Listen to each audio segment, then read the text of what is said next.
सर्व मिळून बाबाला एकतेने प्रणाम करू. भगवान बाबा हनुमान जी को प्रणाम.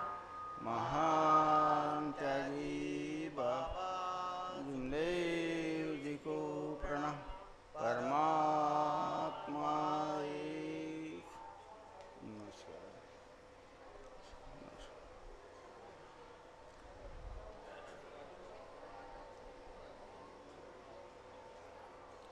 बहुउद्देशीय परमपूज्य परमात्मा एक सेवक मंडळ मोहाळीच्या वतीनं बाबांच्या आदेशाप्रमाणे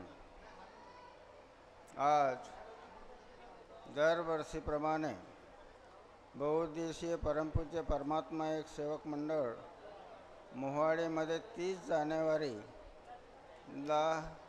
सेवक संमेलन घडत असतो. त्याप्रमाणे आज 30 जानेवारी 2025 या दिवशी आज सेवक संमेलनाचा कार्यक्रम आयोजित करण्यात आलेला आहे. या कार्यक्रमामध्ये जगाचे शक्तिशाली भगवान बाबा हनुमानजी उपस्थित आहेत.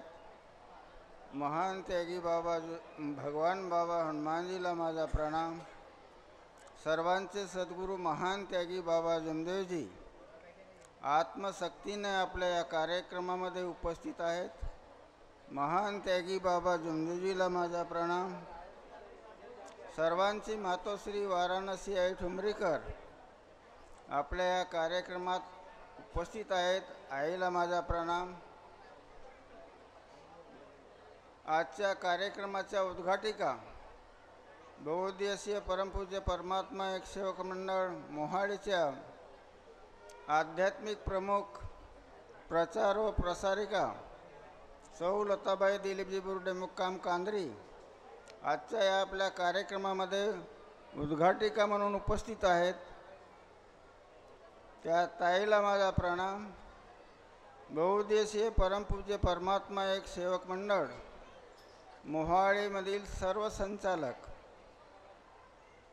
ज्यांच्या माध्यमातून हा कार्यक्रम आयोजित करण्यात आलेला आहे आणि या कार्यक्रमाची धुरा संपूर्ण सांभाळण्याचा कार्यक्रम आपल्या बहुउद्देशीय परमपूज्य परमात्मा एक सेवक मंडळ मोहाळीचे सचिव साहेब सार्वेजी यांनी या संपूर्ण कार्यक्रमाची जबाबदारी सांभाळून सन्या भव्य सेवक संमेलनाचा कार्यक्रम आयोजित केलेला आहे.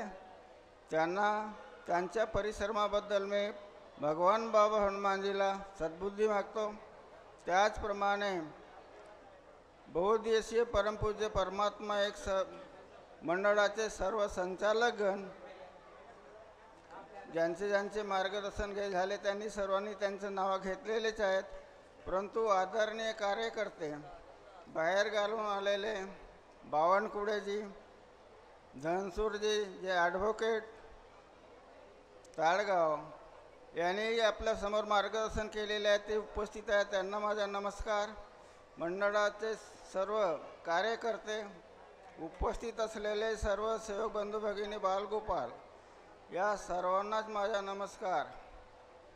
महान त्यागी बाबा जुमदेवजींनी एका भगवंताची प्राप्ती करून या गोरगरीब दुःखी मानवाला दुःखातून सोडविण्याचे कार्य केलेले आहेत. त्यावेळेस सेवकांची आर्थिक परिस्थिती खूप कमजोर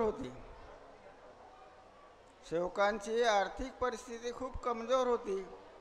त्यावेळेस खाण्याकरता अन्न बरोबर मिळत नव्हता. अंगावर कपडासुद्धा वापरता येत नव्हता. असं त्यावेळेचा काळ होता 1976च्या अगोदरचा.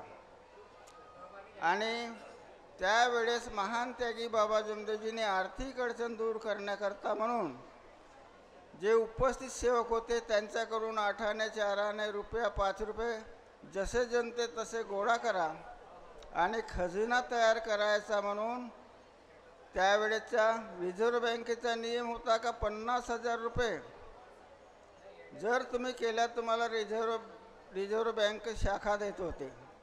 पैशाचा व्यवहार करण्याची मंजुरी देत होती. परंतु ते 50,000 जुमणं म्हणजे कठीण होतं. काही सेवकांनी एक टाईमचा उपवास करून सन्या त्या बँकेला घडविण्याचा प्रयत्न केला. पण ते 50,000 जेमतेम जमत आले तरी रिझर्व्ह बँक मग ते 1,00,000 रुपये पाहिजेत. आता 1,00,000 रुपये गोळा करायचे तर कसे? त्यावेळेस सेवकही कमी होते. माझाच सेवक नंबर त्यावेळेचा 777 आहेत. मी 1976मध्ये या मार्गामध्ये आलो आहे. त्याच्या अगोदर या सेवका संख्यापेक्षा कमी आणि 1,00,000 रुपये गोळा करायचे तर कसे करता येईल हाही विचार. पण बाबांचे शब्द होते. सेवकांच्या विचारामध्ये फरक आला की बाबा पैसे गोळा करतील सेवकाकडून आणि बाबाचा मुलगा अमेरिकेला राहते तर गठुडी बांधतील ना, अमेरिकेला जातील. हे विचार सेवकामध्ये सुरू झाले. आणि बाबा आत्मज्ञानी होते. त्यांना माहीत झालं का सेवक कोणत्या चर्चा करत आहेत, काय करत आहेत. आणि त्याप्रमाणे सेवकांची मीटिंग बोलावलं, सर्व सेवकांना जमा केलं आणि सांगितलं की कोणाला 500-500 रुपये गोळा करायचे नाही. 500 रुपये फंड नोंदवून ठेवला होता आणि तोही किती 4 वर्षामध्ये 500 रुपये गोळा करायचे होते. किती 4 वर्षामध्ये 500 रुपये गोळा करायचे होते. पण 500 रुपये जमा होत नव्हते. परंतु काही सेवक विरोध करणारे मिळाले. त्यावेळेस बाबांनी सांगितलं का ज्यांना 500 रुपये गोळा करायचे नाहीत त्यांनी हात वर करा. आता पैसे जमा करण्याची पाळी येऊ नये म्हणून बऱ्याच सेवकांनी हात वर केला की आम्हाला नाही भरायचे 500 रुपये. पण परिणाम कसा झाला? परिणाम कसा झाला? त्यावेळेस ज्याने विरोध केला त्या सेवकावर अन्याय होणं सुरू झाला, त्रास होणं सुरू झाला. हिवसे कुटुंब होतं, त्यांच्याकडे म्हशीचा धंदा होता, दूध काढत होता. दूध सायंकाळी मीटिंगमधून गेल्यावर दूध काढायला बसला. दूध देणाऱ्या म्हशी रक्त द्यायला सुरुवात केलं. त्या म्हशीला सोडलं, दुसरी म्हशीचं रक्त काढलं, तेही रक्तच द्यायला लागली. तिलाही सोडलं आणि तिसऱ्या म्हशीचं दूध काढायला भला, तेही रक्तच द्यायला लागले. तेव्हा हुशार माणूस होता, बाल्टी ठेवलं आणि बाबा हनुमानजीच्या प्रतिमाच्या खाली त्याने अगरबत्ती दिवा कापूर लावून सने विनंती केलं की बाबा हनुमानजी, मी महान त्यागी बाबा जुमदेवच्या शब्दाचा विरोध केलो, हे माझी चूक झाली. या चुकीमुळे माझ्या म्हशी दुधाच्या ठिकाणी रक्त देत आहेत आणि आताच जर माझ्या म्हशीनं दूध दिला तर सकाळीच मी 500 रुपये जाऊन सने गोळा करीन, जमा करीन, असा शब्द बोलला. आणि त्या म्हशीचं दूध काढण्याकरता गेला तर पुन्हा रक्त देणाऱ्या म्हशीनं तिन्ही म्हशीनं दूध दिलं. दूध मिळाला, सकाळी दूध मिळाला. तेव्हा त्याला आठवलं की आपण बाबाच्या शब्दाचा विरोध केला, हे आपली महान चूक झाली. मग बाबाकडे गेला पैसे घेऊन 500 रुपये. बाबा म्हणतात तू ज्याला कबूल केलास त्याला दे. बाबा का म्हणतात का ज्याला तू कबूल केलास त्याला दे. मग हे बाबा हनुमानजीची प्रतिमा पैसे घेईल का? बाबा हनुमानजीची फोटो पैसे घेईल का त्याचे? हा प्रश्न त्याच्यासमोर निर्माण झाला. आता कसं करायचं? मग बाबाचं विनंत्या करू लागला की बाबा माझी चूक झाली, तुम्ही म्हणाल त्याप्रमाणे मी देतो पैसे. ठीक देशील का तू? हो बाबा म्हणे. मग तुझ्याकडून 5,001 पाहिजेत. 500 रुपयाच्या ठिकाणी किती? 5,001 रुपये पाहिजेत. ठीक आहे म्हणे, भर म्हणे पैसे. तेव्हा बाबाने मार्गदर्शन केलं आणि जेवढ्या सेवकाने विरोध केला होता तेवढ्या सेवकाकडून 5,001 रुपये जमा होऊन 1,00,000 रुपये गोळा झाले. आणि पुन्हा 1,00,000 झाले. पुन्हा रिझर्व्ह बँकेला अर्ज केला. पुन्हा रिझर्व्ह बँकमध्ये 3,00,000 पाहिजेत. रिझर्व्ह बँकेमध्ये 3,00,000. पण बाबाच्या शब्दाचा अनुभव आला होता म्हणून सेवकांनी 3,00,000 रुपये गोळा करून सन्या रिझर्व्ह बँकेकडून परमात्मा एक सहकारी बँकेचे व्यवहार करण्याकरता लायसन मिळवल्यानंतर सुरू होती. परंतु सेवकांची बेईमानी, सेवकांच्या मनात विरोध आला आणि बाबांचे शब्द होते. कामठीच्या दौऱ्यामध्ये सेवक संमेलन होतात आणि दीपवळीचा वेळ होता. बाबा आहेत तोपर्यंत ही कृपा राहील म्हणे, नाही तर बाबा गेल्यावर मेल्यावर ही कृपा काही राहणार नाही. पण बाबाच्या हातात हार होता. बाबा कोण आहेत पण कोणी ओळखत नव्हते. कार्यक्रमातले माणसं कोण ओळखणार? पण तेव्हा बाबांनी सांगितलं की बाबा मानवाच्या जन्माला आलो आहेत पर एक दिवस जाणार आहेत. परमेश्वरी कृपा हे कोणीही नष्ट करू शकत नाही, हिला कोणी अडवू शकत नाही. ही नेहमी करता राहणार आहे. आणि याबद्दल बाबाचं मार्गदर्शनही झालं होतं 1980 मध्ये. बाबाचा मार्गदर्शनही झाला होता की या पृथ्वीच्या पाठीवर हा अत्याचार, हिंसाचार, भ्रष्टाचार आहे, याचा न्यायनाट करण्याकरता परमेश्वराने या पृथ्वीच्या पारीवर सत्यमर्यादा प्रेम निर्माण करून सत्ययुग निर्माण करण्याकरता म्हणून या कृपेला या पृथ्वीच्या पाठीवर पाठवलेला आहे. म्हणून ही देश कर नर नारियों ने होने वाले प्रलय से बचने के लिए सत्य के लिए जाग जाए. म्हणजे सत्ययुग येणार. आता तो कोणत्या वर्षी बदलते, कोणत्या वर्षी येते, पण सत्ययुग या पृथ्वीच्या पाठीवर येणार. हे बाबांचे हयातीमधले मार्गदर्शन आहेत 1980 मधले. आणि याकरता जे विरोध करणारे जे सेवक आहेत ते मागे गेले. जुन्यामधून तर एकही सेवक राहिला नाही आहे. फक्त एक सोनकुसरे आहे आणि तबलजी आहे मारुतराव. आणि सर्व आता नवीन नवीन होत आहेत ना, आपापले नियम चालवत आहेत. मंडळ जातो वेगळ्या बाजूला, टिमकी जातो वेगळ्या बाजूला, रामटेक जातो वेगळ्या बाजूला, मोहाळी जाते वेगळ्या बाजूला. तर आता खरं कोणाचं आहे? खरं कोणाचं आहे? हा न्याय भगवंताच्या हातात आहे. भगवान बाबा हनुमानच्या हातामध्ये हा न्याय आहे. तो न्याय देणार आहे. तो न्याय नक्की देणार आहे. म्हणून तत्वशब्द नियमाचं पालन करणे हे जरुरीच आहे. कोणत्याही प्रकारचे दुःख असोत, कोणत्याही प्रकारचे दुःख असोत, दुःखी मानवालाच हा शिक्षण मिळालेलं आहे. आणि दुःखी माणूसच या मार्गाचा अवलंब करत आहे. सुखी माणूस नाही आहे. सुखी माणूस तर चेष्टा करतो, पण जेव्हा त्याच्यावर पडतो तेव्हा तो मार्गाची आठवण येते आणि मग कार्य समारतो. म्हणजे या पृथ्वीच्या पाठीवर दैवी शक्ती कार्य करत आहे आणि असुरी शक्ती कार्य करत आहे. एक धंदेवाईकाचा आहे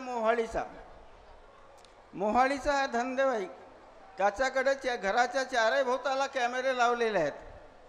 पर पेटीमधले तिजोरीमधले पैसे गायब होतात. तिजोरी पैसे गायब होतात, कॅमेऱ्यामध्ये कोणी दिसत नाही, पैसे तर राहत नाही.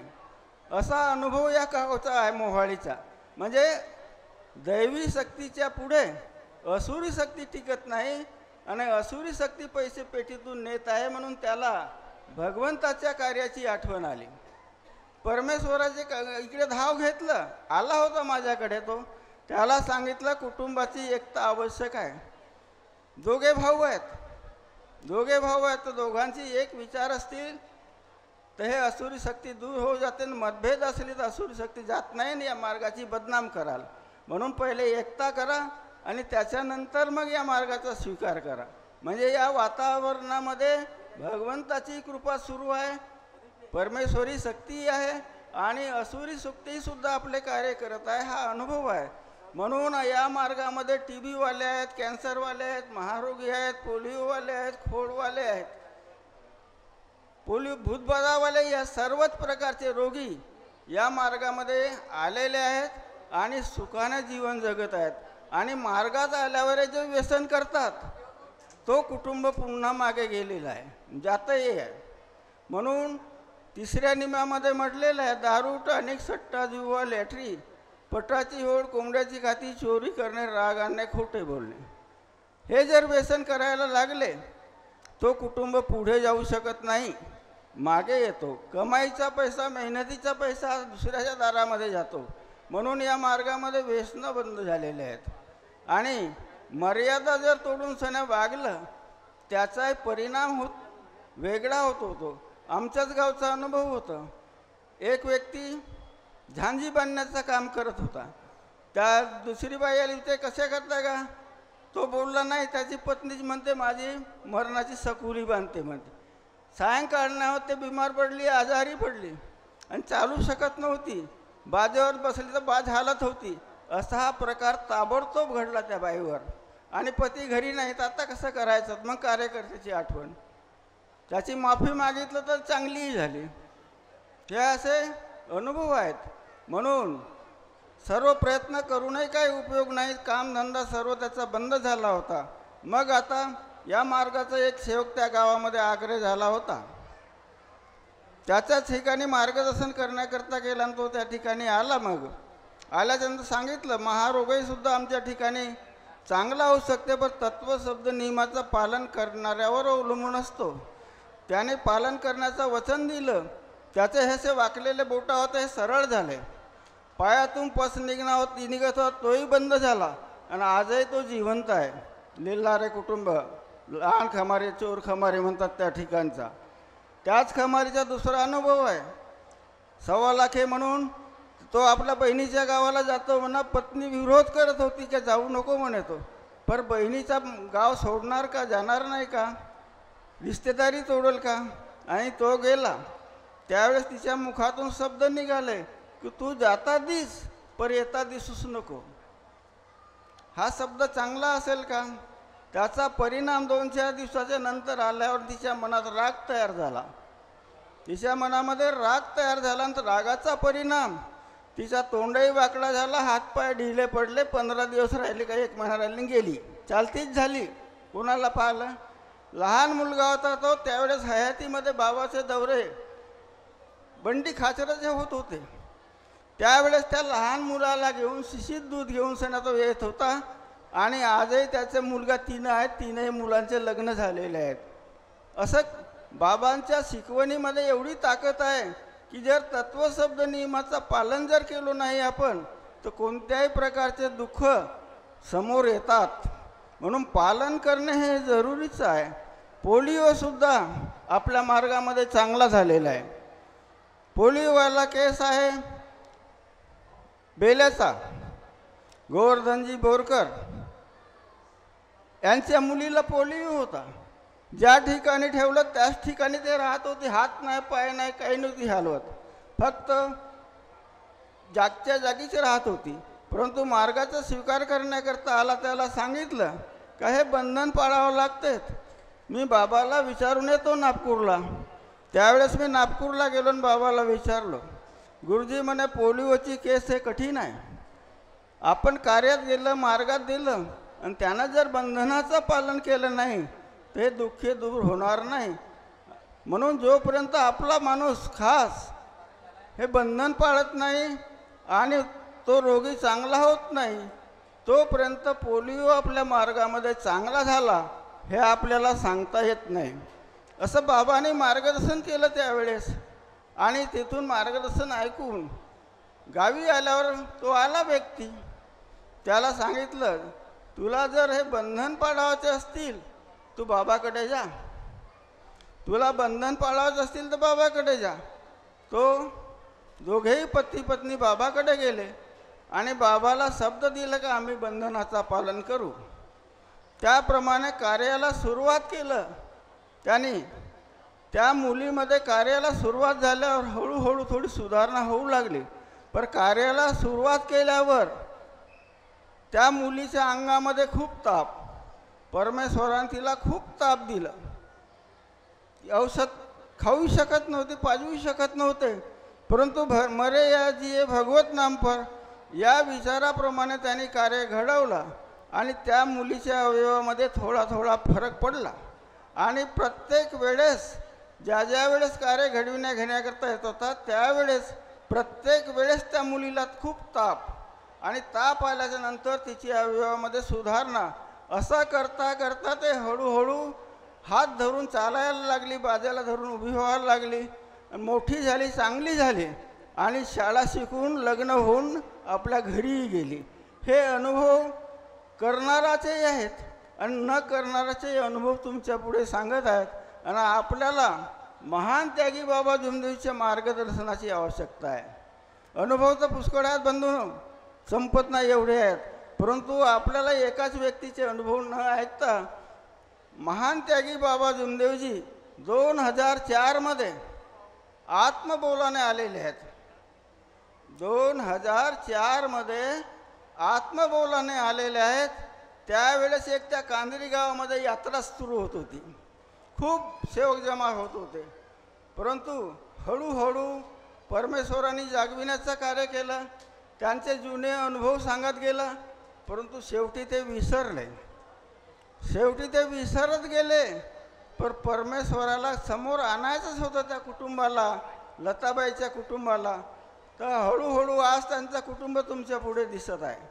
आणि आत्मबोलांच्या माध्यमातून महान त्यागी बाबा जोंधळीजीने हयातीपासून जे जे कार्य घडवलं, त्या त्या कारणाचे अनुभव जे आलेले आहेत, ते अनुभवसुद्धा आज आपल्याला माहीत होत आहेत की ज्याने पाहिलं नाही, ऐकलं नाही असे अनुभव महान त्यागी बाबा जोंधळीजी आत्मबोलाच्या माध्यमातून या मानवाला जागविण्याकरता भगवान बाबा हनुमानजींनी महान त्यागी बाबा जोंधळीच्या माध्यमातून पुढे आणलेला आहे. जर चुका झाल्या त्याचाही परिणाम होतो. लताबाई आध्यात्मिक प्रमुख म्हणतो आपण, प्रचार प्रसारिका आहेत.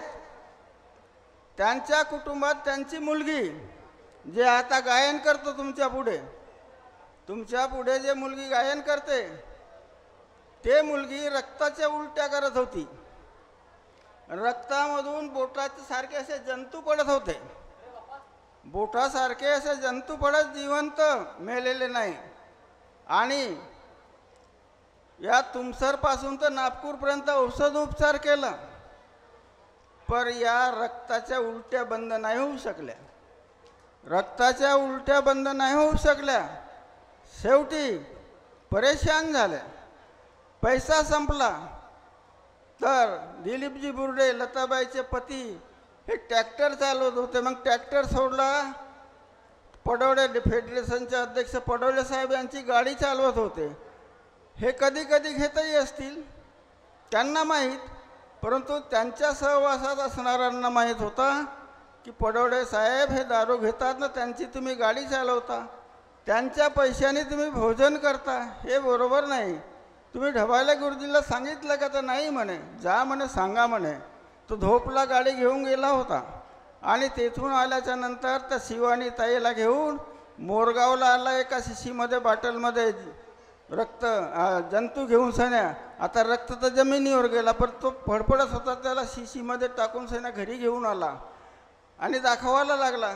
ते मुलगी तेवढा रक्त जाऊन अशी दणदण पडत मागे गेली. कोणची ताकद आली तिच्यामध्ये, अशी धावत धावत गेली मागच्या वाडीकडे. तेव्हा त्याला सांगितलं, तू मार्ग सोडून दे म्हणे. सोडून दे म्हटलं दिलीपजी बुर्डे यांना. कशाला या मार्गात राहून का सांगशील? माझ्या मार्गात असताना माझी मुलगी रक्ताच्या उलट्या केल्याने कमी जास्त काय झालं तर बदनाम करण्याचं काम करशील. मार्ग सोडून दे म्हटलं. नाही म्हणे, मी मार्ग नाही सोडत, ड्रायव्हर की सोडतो. त्या घरी मी त्या कुटुंबामध्ये गाडी चालविण्याकरता जात नाही, असं तो बोलला. त्याला कार्य दिलं. 11 दिवस माफी माग म्हणलं, आणि काय घडते ते सांगजो. कार्य घेऊन गेला. पडोळे साहेबाला सांगण्याकरता गेला की मी आजपासून तुझ्या कामावर येत नाही, कामावर जाणं बंद केलं. त्याच दिवसपासून शिवानीच्या मुखातून येणारा रक्त बंद झाला. आणि आज तुमच्यासमोर ते मुलगी गायन करत आहेत. असे निरनिराळ्या प्रकारचे अनुभव आहेत बंधूंनो. म्हणून तत्वशब्द नियमाचं पालन करा. आपल्या कुटुंबाला पुढे नेण्याचा प्रयत्न करा.